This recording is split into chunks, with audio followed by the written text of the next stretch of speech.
Muy buen día, saludos a todos. Soy Roberto Bonilla, socio en Novarum México y tu anfitrión en este nuevo episodio del podcast El Hubiera Sí Existe. En este podcast exploramos muchas posibilidades de aprendizaje a través de anécdotas o problemas reales o situaciones que nuestros invitados nos ponen sobre la mesa y analizamos las decisiones que en su momento se tomaron en la perspectiva con el paso del tiempo. El día de hoy les pido que se preparen para desafiarnos y a descubrir que el hubiera de hecho sí existe. Tenemos como invitado a un gran amigo regiomontano, Emilio Torres, y aplicaremos que el hubiera sí existe en un umbral en los casos en que el hubiera en realidad pudiera no existir. O sea, estamos aquí Emilio y yo dialogando desde hace varios días sobre este tema y eso es factible. No es factible que el hubiera exista porque ya hay eventos que son totalmente irreversibles en el pasado. Sin embargo, aquí los voy a dejar en suspenso, ¿eh? No me quiero adelantar a lo que podamos descubrir juntos con Emilio. Y lo que Emilio puso sobre la mesa es que revisemos el tema de la toma de decisiones, en donde Emilio sostiene que hay ciertos tipos de condiciones en que el hubiera no existe y yo voy a tratar de identificar dentro de su reflexión cómo es que el hubiera sí puede seguir existiendo aún en ese tipo de casos que pareciera que son totalmente irreversibles. Voy a leer su semblanza. Les comento que a nuestros invitados les pedimos una semblanza de 100 palabras. Emilio es una persona sumamente ocupada, viaja por todo el mundo y me dijo, mira, ¿sabes qué? Pues ahí extrae lo mejor que puedas de 436 palabras que me pasó. Lo que hice fue que pasarlo al filtro de la inteligencia artificial y la misma inteligencia artificial le batalló y logró un resumen de 200 palabras que es el que les voy a leer. Vamos a ver, Emilio, qué tan buen trabajo hizo la inteligencia artificial con lo que me compartiste. Emilio Torres es un profesional apasionado por la innovación y el servicio a las personas, valorando la honestidad y la confianza. Se destaca en áreas como la docencia, el coaching y el desarrollo de metodologías para la formación de líderes. Entre sus intereses se encuentran la lectura, la escritura, el desarrollo de productos y la filosofía, así como actividades recreativas, entre las cuales se encuentra el caminar, meditar y jugar tenis. En cuanto a su carácter, Emilio se autodescribe como una persona sincera, directa, comunicativo y con una gran capacidad de análisis y resolución de problemas. Su formación académica incluye múltiples grados en áreas relacionadas con la educación, el coaching, el liderazgo, la gestión de negocios, con una amplia experiencia laboral en empresas tales como Teleperformance, Cemex, FEMSA, Bimbo y Pemex, entre otras. Su ambición profesional se centra en impulsar a las personas a que evolucionen, tanto ellas como personas y las organizaciones en donde laboran. Bueno, por si fuera poco, es autor del programa de competencias conversacionales para el desarrollo en los participantes de competencias de coaching, liderazgo, gestión de equipos de alto desempeño, coautor del modelo y taller de liderazgo Evolucionando Líderes, y en un periodo del 2013 y 2014 fue consejero en el periódico El Norte para la sección nacional. Sus valores fundamentales incluyen la equidad y la integridad y rechaza todo comportamiento deshonesto e irresponsable. Con nosotros está Emilio Torres. Te doy la más cordial bienvenida y agradezco mucho el tiempo que nos das en tu apretada agenda, Emilio. No, al contrario, gracias por la invitación y creo que va a ser una muy buena charla, una muy buena Sí, debate de ideas, que creo que ese es el así. objetivo. Y sí, más que gustoso, como dices, a veces la agenda es complicada, pero cuando hay este tipo de iniciativas que te quiero felicitar porque no hay Gracias. muchas, pero la verdad es que a veces necesitamos esto pues, para el crecimiento, porque cuando ponemos las ideas sobre la mesa y la gente las puede debatir o las puede retar, ese es importante, ¿no? Y creo que el tema que tú pones sobre la mesa sobre el hubiera si existe, pues es un tema bastante retador y lo podemos entender desde cierta perspectiva, pero en mi filosofía de pensamiento, si tú quieres llamarlo así, o la estructura que yo he armado en el tiempo, la experiencia, creo que no existe realmente. El tema que nos ponemos a reflexionar sobre el hubiera es cuando tenemos un error Porque si Mm. yo no tengo el error o no considero haber cometido un error, no me pongo a reflexionar qué hubiera pasado si hubiera hecho A o B o C. ¿Sí? En ese tema, yo siempre le digo, porque como bien lo mencionaste en mi semblanza, en temas de coaching o de mentoring, en liderazgo, le digo, ¿sabes qué? Hay una gran premisa inicial que tienes que tomar en tu vida como líder o como directivo o como en la persona. Todas las decisiones que has tomado son correctas, no hay ninguna decisión incorrecta. Y obviamente la gente se me queda, "Ah, chicos, ¿cómo? Pues que si me Sí, equivoqué". Le digo, a ver, espérame tantito. Lo que pasa es que en el momento que tú la tomas, tú tenías cierta información, cierto conocimiento, cierta experiencia, que tenías todas las herramientas o todo lo que estaba a tu alrededor era lo que tenías en ese momento. Y con eso tomaste esa decisión. Te das cuenta un año después que si hubieras sabido esto, que si en ese momento alguien te hubiera avisado, que si ya hubieras pasado por no sé qué A, B, C o D, hubieras tomado otra decisión. El tema es que no pasaste por ahí. Entonces, y no, incluso tal vez ni siquiera sabías que tenías que pasar por ahí, que el tiempo te lo dio y reflexionas hacia el pasado y dices, ah, si yo hubiera sabido esto, o yo hubiera tenido esta experiencia, hubiera estudiado lo que tú, o te hubiera conocido a otra persona, o hubiera escuchado a otra persona, hubiera tomado. Ahora, entonces a partir de ahí, la decisión, si regresas en el tiempo y no tienes la misma experiencia, te quedas exactamente igual, te apuesto que hubieras tomado la misma decisión. ¿Ok? sin embargo, ¿qué pasaría, Emilio, si me vuelvo a enfrentar a la misma situación o muy parecida? Ahí es donde yo digo que el hubiera sí existe, Ah, porque claro, no puedo cambiar el pasado, pero estoy aprendiendo y ya puedo enriquecer mi decisión. correcto. Ahí en ese momento tú ya eres otra persona, obviamente porque aprendiste, porque leíste, porque tienes otra experiencia, tienes información adicional y tienes otra decisión en la misma circunstancia donde dices, ya no me va a pasar dos veces, porque ya aprendí. Pero entonces esa decisión se convierte en la decisión correcta en ese momento porque tienes más información, ¿sí? Y puede pasar el tiempo y luego también verla que no fue tan buena, ¿verdad? Exactamente, y pase, ya tienes una tercera ocasión donde vuelves a modificar tu decisión en base al pasado. Pero al final es porque ahora tienes más información. Mm. Ahora, también les digo, también depende en la silla que estés sentado. Yo tuve un jefe que tú conociste o has conocido que se llama Quicho, que cuando Ujú. tomaba algo, una decisión y yo iba y le reclamaba, oye, que no sé qué, dice, con gusto siéntate en mi silla y a ver qué decisión tomarías. Sí. Fue un gran aprendizaje. Pues sí, no estoy sentado en tu silla con una presión que yo no recibo porque estás recibiendo la presión de tu jefe o del cliente o lo que sea. Y él con esa presión, en ese momento que dices, tienes 30 segundos para tomar una decisión, pues toma la mejor decisión que puedes bajo esa circunstancia. ¿Ok? 3 días después o 3 horas después, yo llegaba y le decía, es que no sabías. Pues no, no sabía. Pero en ese momento no podía saber porque tenía esa presión. Entonces dice, pues siéntate en mi silla a ver si vas a ver que hubiera tomado tal vez la misma decisión que tomé yo, ¿no?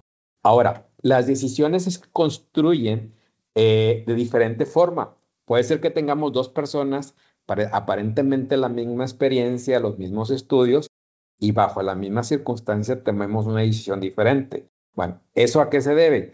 A los valores primero, o sea, qué valores tengo yo y qué tiene valores la otra persona. Y la segunda es a los intereses. O sea, cada persona tiene una visión de mundo o del mundo, de su propio crecimiento o sus propias expectativas de logro. Y yo tomo decisiones en base a lo que para mí considero que es lo correcto, en base al mundo que yo veo. Entonces, en base a esos valores y a ese mundo que yo veo, pues yo tomo esas decisiones que para mí son correctas y que eventualmente puede ser que me dé cuenta que el mundo que yo veo no es el más adecuado para esa decisión.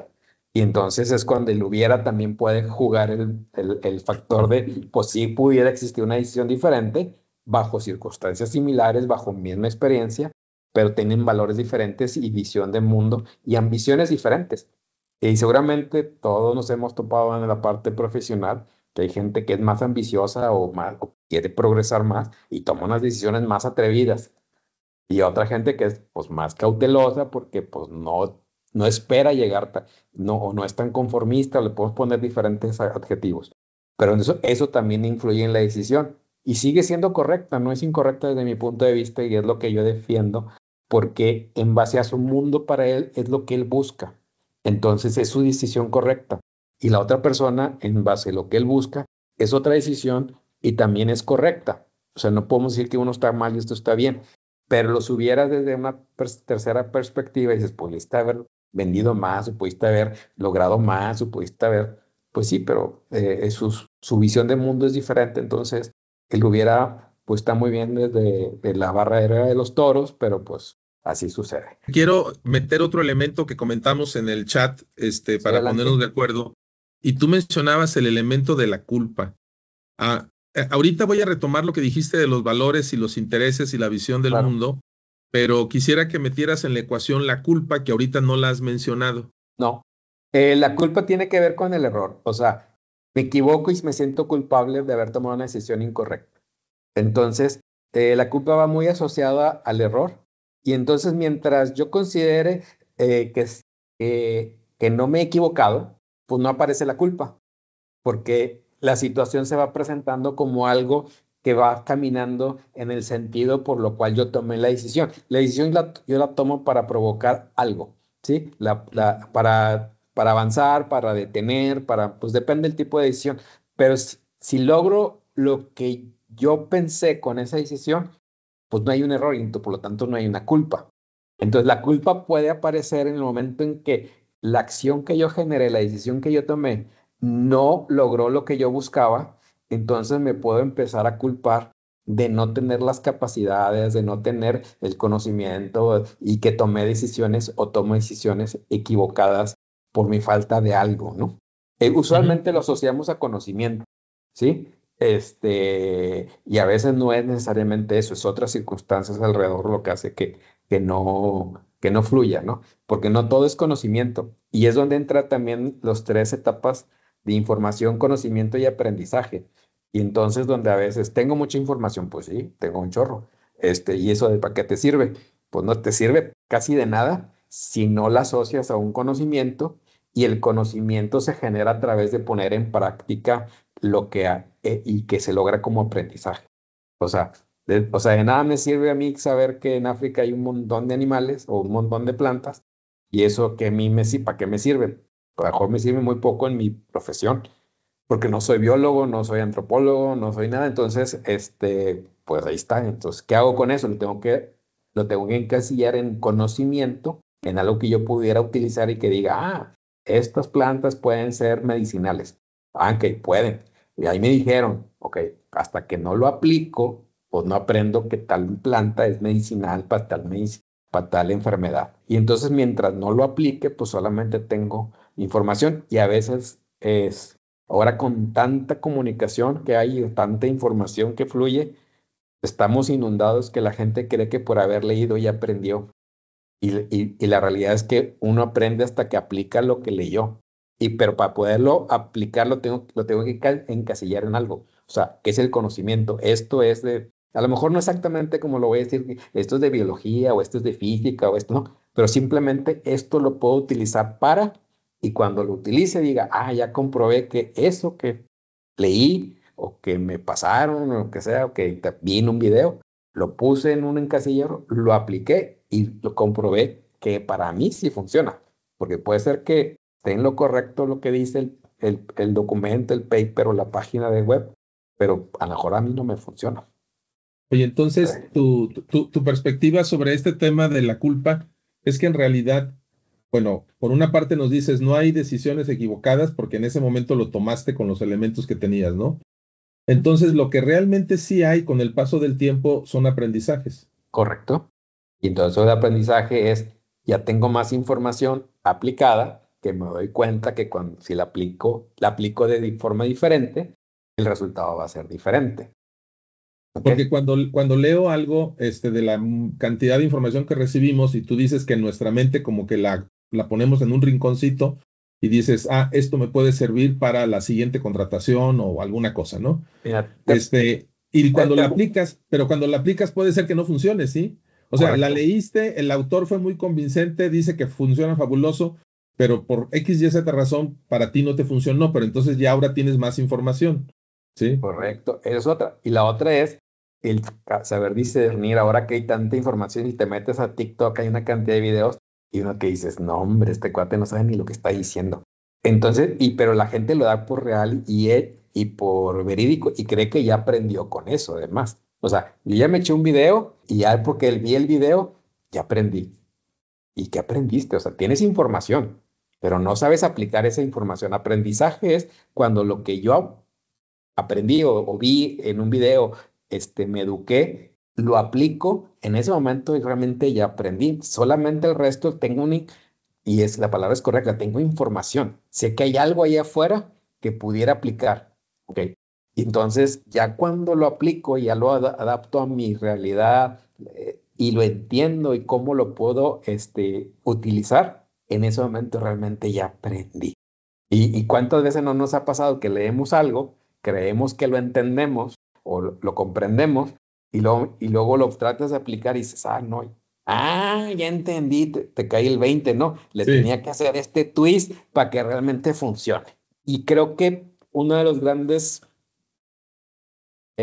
ventajas y desventajas, porque lo puedes ver en ambos sentidos y que es la sociedad va a tener con el tema de la inteligencia artificial, es la capacidad de discernir lo que nos está contestando la inteligencia artificial. Uy, Es, definitivamente. y ese es un gap que puedes generar un gap social enorme, porque el Enorme. que tiene conocimiento, el que tiene aprendizaje, y que le puede preguntar con mayor precisión a la inteligencia artificial, va a responder, pero también va a identificar, esto no me suena que sea lógico, o esto Ajá. no me suena racional, o esta no me suena, a ver, aquí como que aquí sí se equivocó, porque sabemos que se equivoca. Se equivoca, sí. Entonces, pero alguien que simplemente le pregunta, le pide cosas y lo que contesta lo asuma como 100% verídico, está en desventaja. Sí.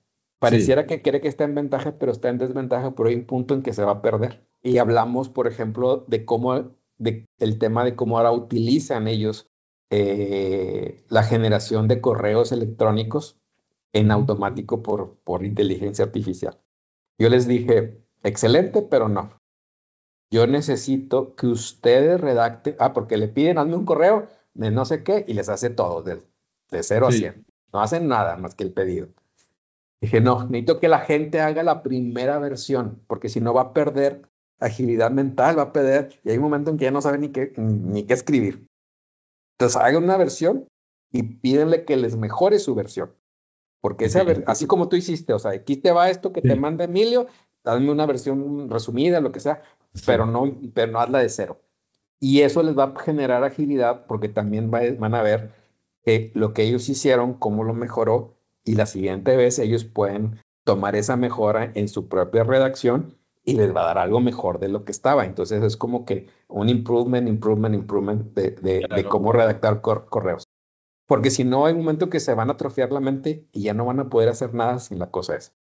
Claro. Entonces, porque además es bastante atractiva, Sí, bastante adictiva. y seductora. Oye, pues me hace Sí. el jale, me hace la propuesta, me hace el correo, pues ya no más falta que venga y me cocine. Y también sabemos que hay robots que ya cocinan. Y está padre todo eso porque creo que, bueno, al menos yo que soy creyente de hace muchos, de todo eso, y soy fan de toda la automatización, inteligencia artificial, me encanta. Pero también hay un punto en que tengo que decirle a la gente, no sé, ni se apaniquen, tienen que aprender.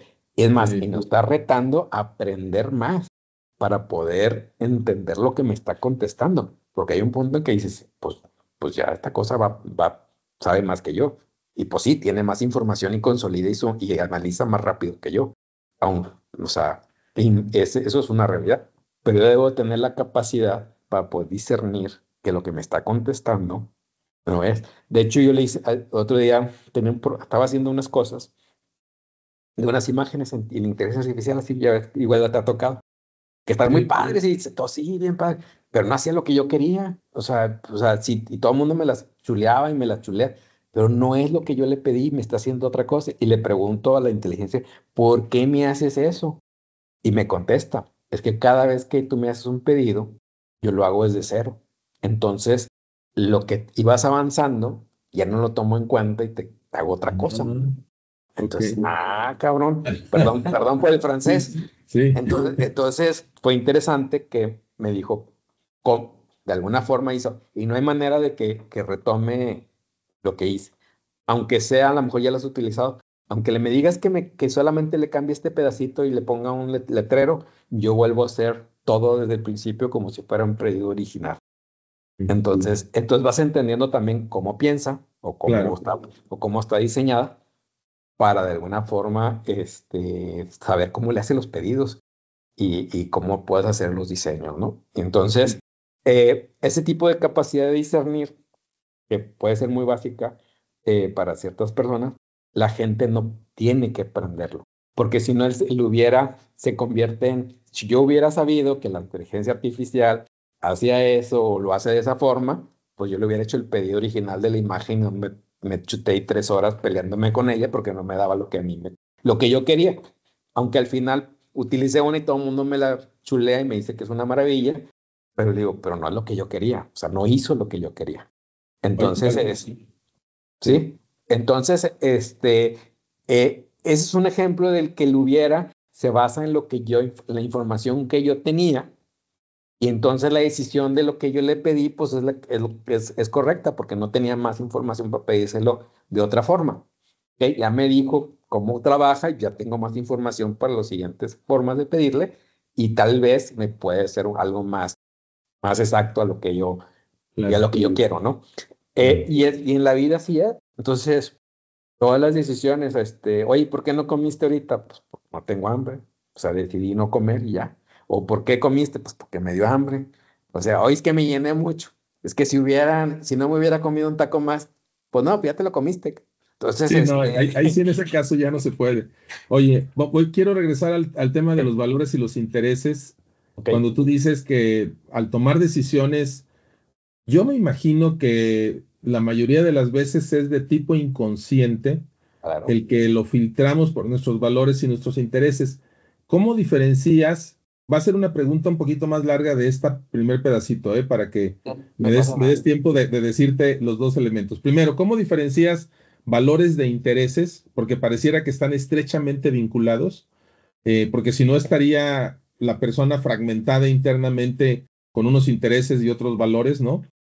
Y esto lo trato de relacionar con el libro de Daniel Kahneman que probablemente leíste, de Pensar rápido y despacio, que le dieron un premio Nobel donde él habla, tenemos dos sistemas para procesar información o para tomar decisiones. El sistema uno, que es más automático y que lo usamos a lo mejor el 90% de las veces, y el sistema dos, en donde es más lento, más razonado. O sea, ¿cómo amalgamas todo esto en este tema de la toma de decisiones?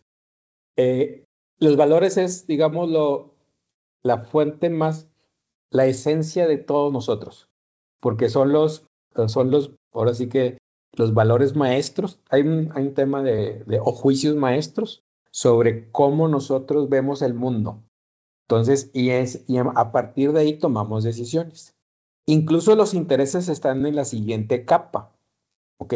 O sea, porque el interés se pega al valor porque aplica y embona con el valor. Si para ti el valor de la vida es lo más importante, entonces cuando tú ves a alguien que cuida a los animales, la ecología y todo, embonan ese valor de cuidar la vida. Entonces el interés por la ecología o por el mundo animal, ¿no? Pues embona con ese valor que tú tienes. Entonces van ligados, como tú lo mencionas, pero es una capa posterior. Entonces, la capa esencial, la más básica, son tus juicios maestros, que son valores, porque por eso se llaman valores, porque es a partir del cual yo defino lo correcto y lo incorrecto.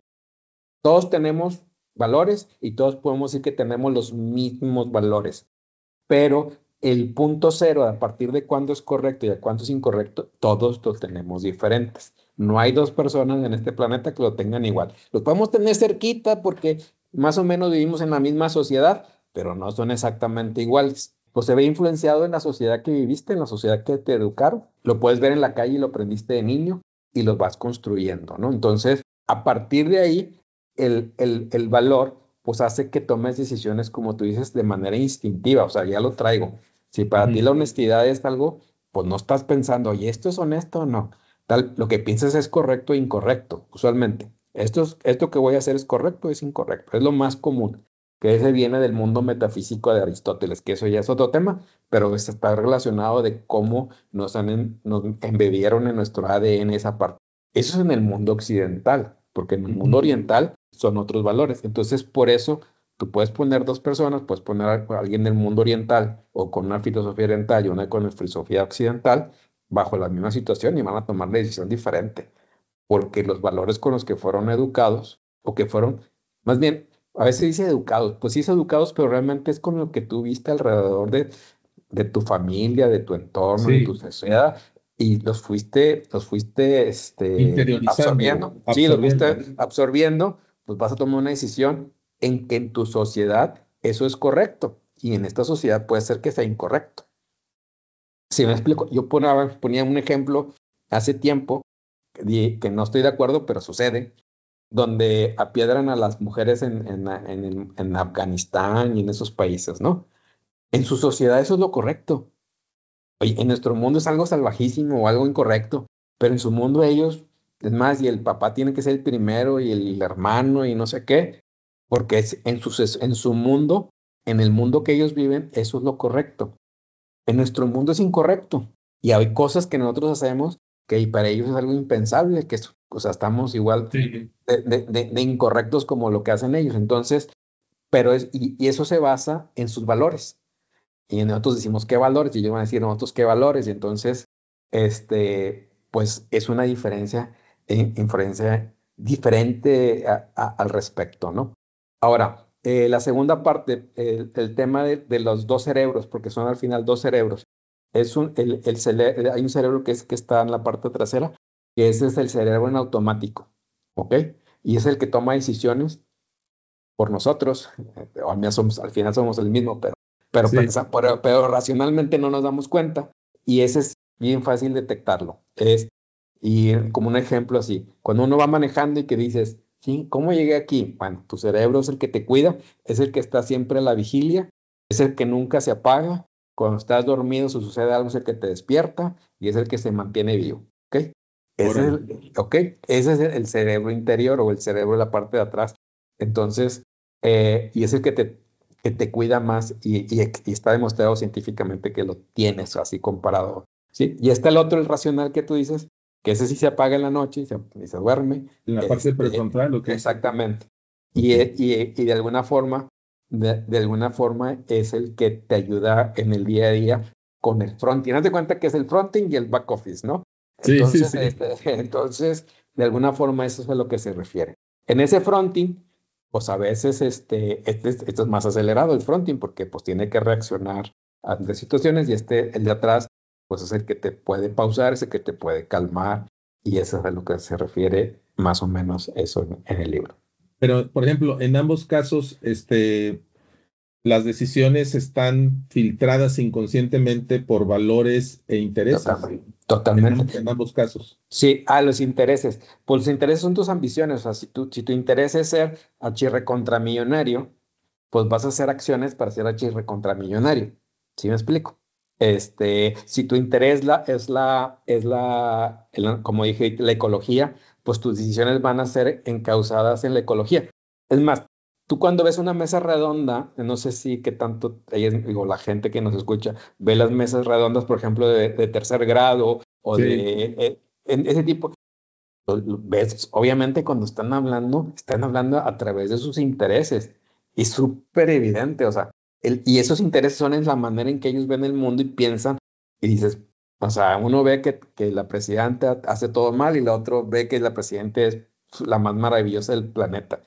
Pues ni una ni otra tampoco, ¿verdad? Hay un punto, siempre sabemos que hay un punto medio, ni en todo ni nada, pero dices, pues esos intereses y esos valores, pues filtran su forma de ver el mundo, entonces te veo perfecto, ¿no? Y el otro, pues su mundo y valores te hace ver que eso es totalmente mal, ¿no? Y la realidad es que ni uno ni otro, ¿no?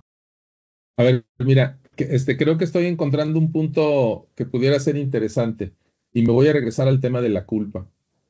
¿qué tanta energía resta a las personas el tema de la culpa, que muchas veces lo podemos traer, y hablo en primera persona porque alguna vez también lo he vivido, ¿verdad?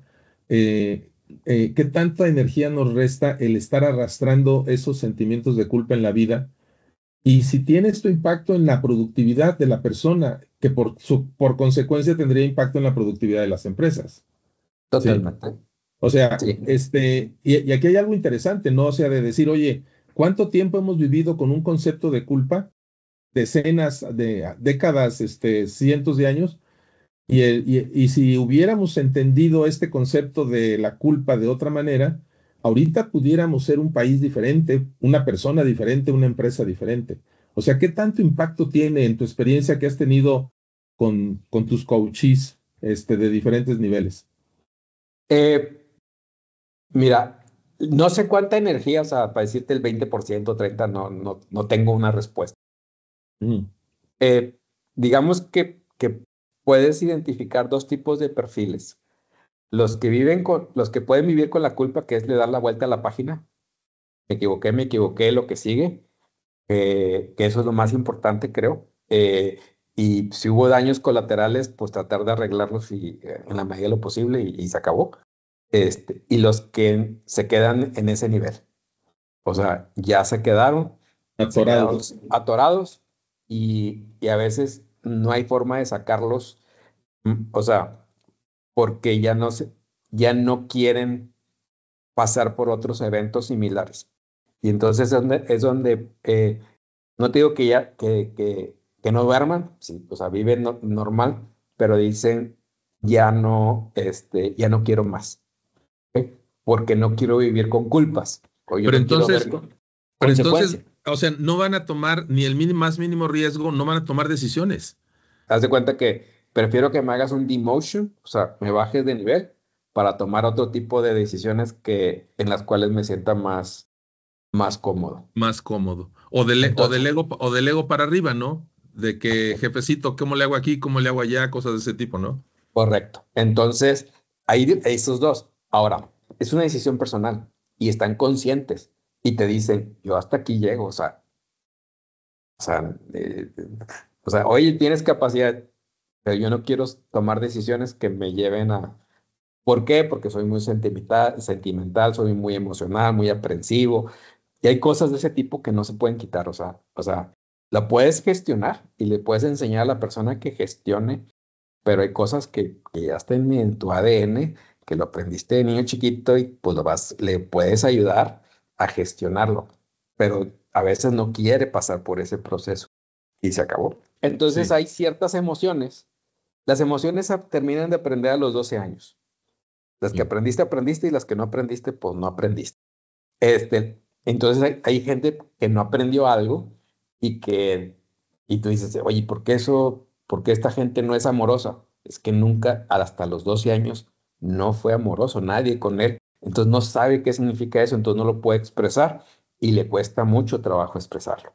Entonces, la única forma de aprenderlo o reaprenderlo, si le quieres poner de otra forma, es que Ujú. conscientemente quieras hacer un trabajo donde digas, yo quiero aprender a ser amoroso o quiero ser paciente, dependiendo de lo que quiera aprender. Pero es un Oye, proceso de adulto que te lleva meses o años, pero lo tienes que hacer conscientemente. y eso implicaría desaprender.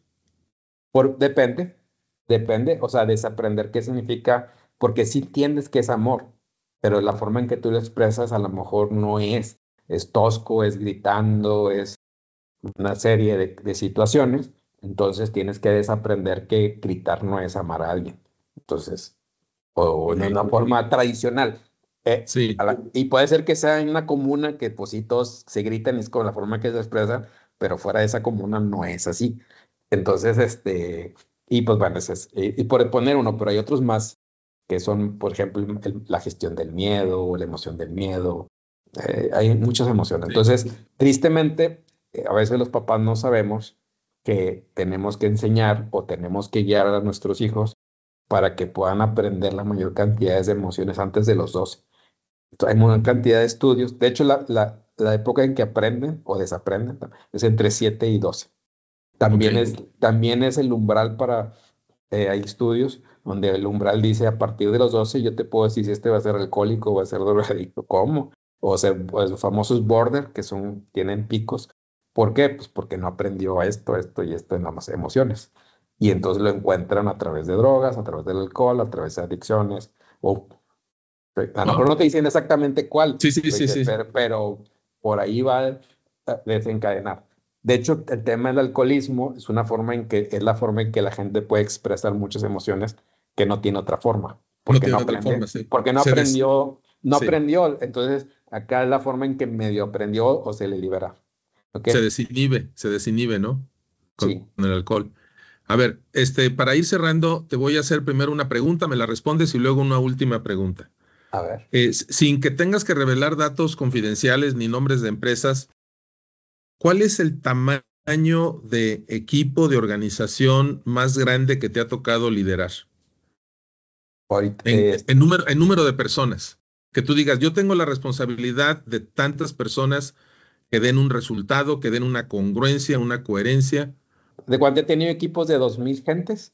Ajá. O sea, y ahorita soy responsable de ciertas cosas que impactan a 400,000 gentes.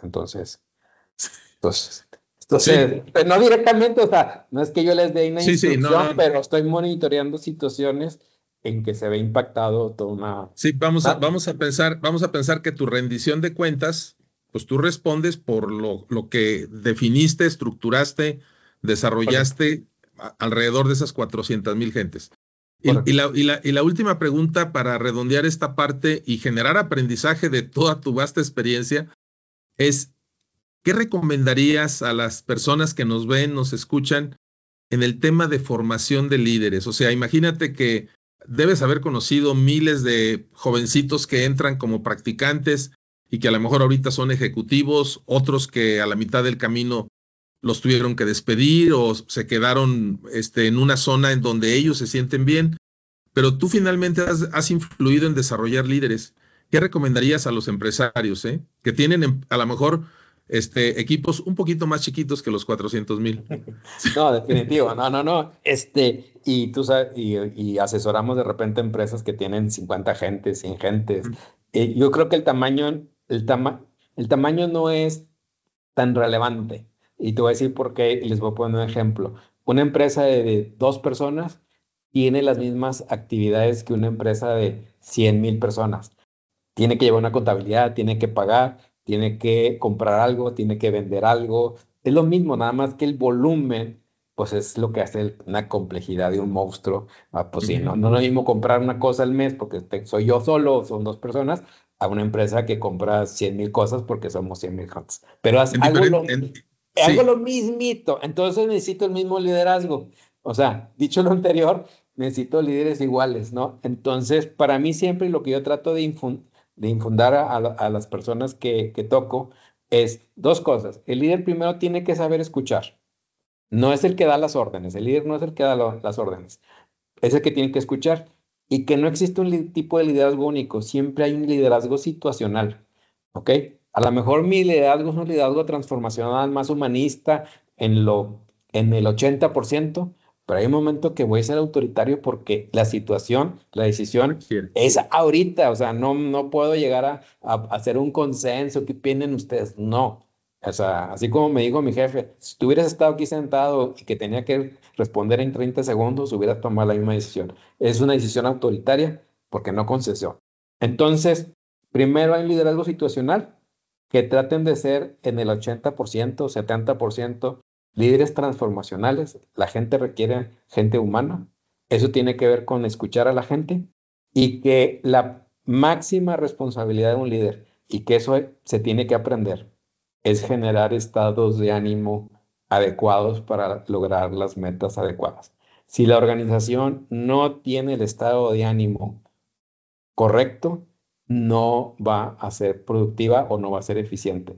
Va a seguir jalando, pero Sí, con un estado de ánimo, un ambiente de trabajo muy incómodo, un ambiente de que hago como que trabajo porque me hago como que me pagan, aunque le pagues muy bien, si el estado de ánimo no es el adecuado, va a sentir que no le pagas porque lleva una carga de esfuerzo. Entonces, Jefes gritones, jefes que golpean la mesa, jefes que son nada más aquí se hace lo que yo hago, no funciona.